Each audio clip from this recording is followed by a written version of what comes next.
देखिए, कल बहुत से मुद्दे हैं। एक मुद्दा जो मैं कल उठाने जा रहा हूँ वो मैं काम रोको प्रस्ताव लेके आऊँगा, जो जिस तरीके से लाखनमाजा गांव में एक हमारे खिलाड़ी भाई ने अपनी जान की कुर्बानी देनी पड़ी सरकार की आपराधिक लापरवाही की वजह से, इस सरकार की अनदेखी की वजह से, सरकार के भेदभाव की वजह से 11 साल तक इस सरकार ने एक खेल का ढांचा है हरियाणा का, उसके लिए बजट जारी मेंटेनेंस के लिए भी नहीं किया।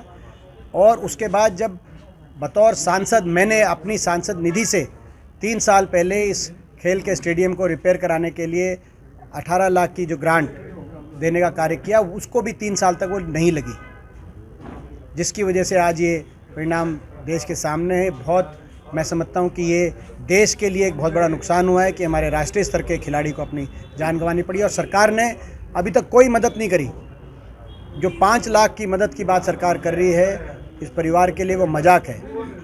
उसको परिवार ने भी नकारा है और पूरा इलाका भी नकारता है, हम भी नकारते हैं। और कम से कम 1 करोड़ हमारी मांग है कि कम से कम 1 करोड़ की आर्थिक मदद हो, दोनों परिवारों को सरकारी नौकरी मिले, लाखनमाजरा गांव के अंदर हार्दिक के नाम से इंडोर बास्केटबॉल स्टेडियम बने, आपराधिक मामला दर्ज हो और जो जिम्मेदार अधिकारी हैं उनके खिलाफ कानूनी कार्रवाई हो।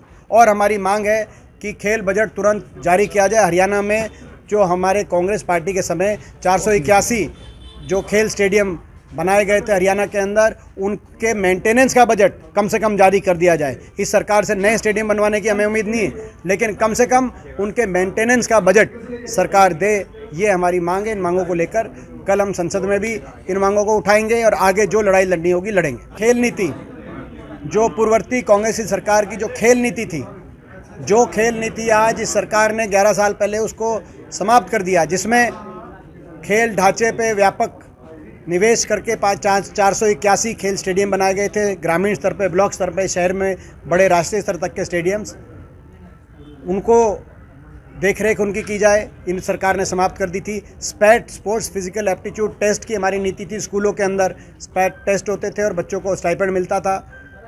पदक लाओ पद पाओ की नीति थी, जिसमें बहुतों को नियुक्ति और पदोन्नति खिलाड़ियों को अपने भविष्य को सुरक्षित करने के लिए उस नीति को बनाया गया था और 750 खिलाड़ियों को अलग अलग नियुक्तियां दी गई थी। आज वो सारी जो खेल नीति है उसको जो सरकार ने समाप्त कर दिया था, दोबारा से सरकार उन खेल नीति की तरफ सोचे और उसको लागू करे, ये भी मांग।